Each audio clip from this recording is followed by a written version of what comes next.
పహల్గాం ఉగ్రదాడి ఘటన నేపథ్యంలో కాసేపట్లో ఢిల్లీలో అఖిలపక్ష సమావేశం నిర్వహించనుంది కేంద్ర ప్రభుత్వం. రక్షణ మంత్రి రాజ్నాథ్ సింగ్ అధ్యక్షతన ఈ అఖిలపక్షం జరగనుంది.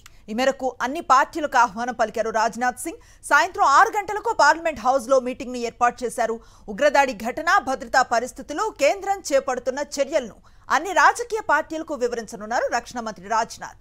ప్రభుత్వ వ్యూహాలకు రాజకీయ ఏకాభిప్రాయం సాధించడంలో భాగంగా ఈ సమావేశం నిర్వహిస్తున్నారు. పహల్గాం ఉగ్రదాడి ఘటన నేపథ్యంలో కాసేపట్లో ఢిల్లీలో అఖిలపక్ష సమావేశం నిర్వహించనుంది కేంద్ర ప్రభుత్వం.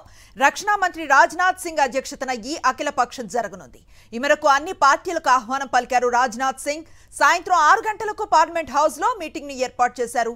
ఉగ్రదాడి ఘటన, భద్రతా పరిస్థితులు, కేంద్రం చేపడుతున్న చర్యలను అన్ని రాజకీయ పార్టీలకు వివరించనున్నారు రక్షణ మంత్రి రాజ్నాథ్. ప్రభుత్వ వ్యూహాలకు రాజకీయ ఏకాభిప్రాయం సాధించడంలో భాగంగా ఈ సమావేశం నిర్వహిస్తున్నారు.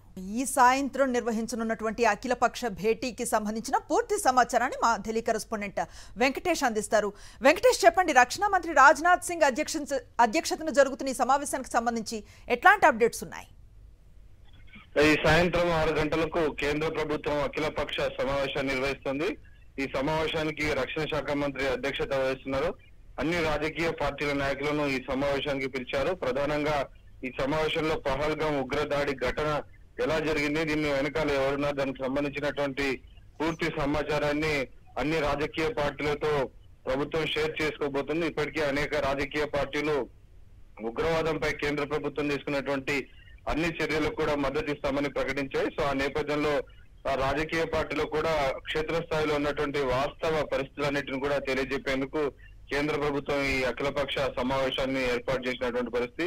ఇప్పటికే ప్రధానమంత్రి నరేంద్ర మోడీ కూడా కొద్దిసేపటి కిందట బీహార్ లో జరిగినటువంటి సభలో పాకిస్తాన్ కు గట్టి వార్నింగ్ ఇచ్చారు.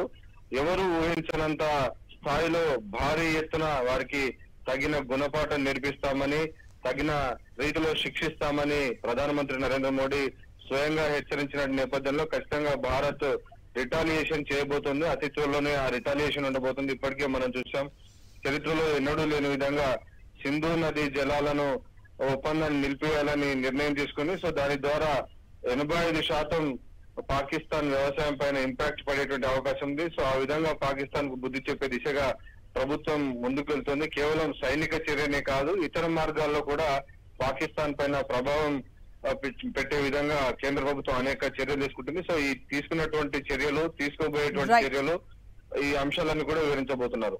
Right, thank you Venkatesh.